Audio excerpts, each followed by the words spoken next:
समस्त मिथिलावासी के हमार नमस्कार। हम रेखा झा। आई हम एक पारंपरिक फूल लोढ़े काला गीत अपने लोकन के सुनाबा जा रहल छी। नीक लागे तो लाइक कमेंट शेयर जरूर करे जेबै।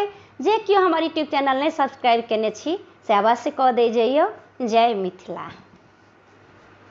सब रंग फूल मालिन हमरा लबी हैं, हमरा लबी हैं।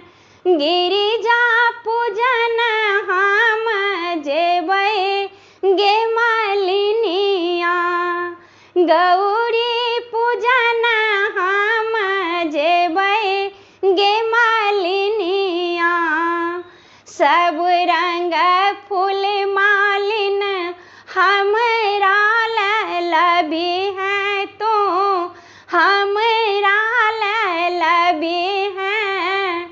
गौरी पूजन हम जेबै गे मालिनिया, गिरिजा पूजन हम जेबै गे मालिनिया।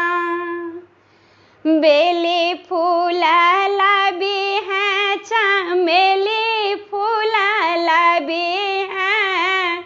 अड़हुल फूल लबी हैं, लाले लाल गे मालिनिया।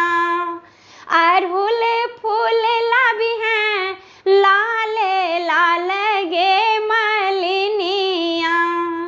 गिरिजा पूजन हम जेबै गे मालिनिया, गौरी पूजन हम जेबै गे मालिनिया।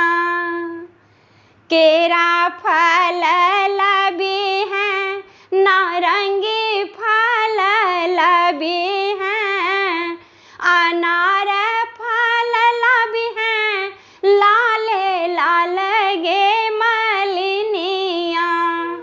अनार फल लबी हैं, लाले लाल गे मालिनिया। गिरिजा पूजन हम जेबै गे मालिनिया, गौरी पूजन हम जेबै गे मालिनिया। गौरी पूजी पूजी तीन बार मांगब, भाग्य सौभाग्य आही बात गे मालिनिया। भाग्य सौभाग्य आही बात गे मालिनिया। गिरिजा पूजन हम जेबै गे मालिनिया, गौरी पूजन हम जेबै गे मालिनिया। सब रंग फूल मालिन हमरा लबी हैं, हमरा लबी हैं। गौरी पूजन हम जेबै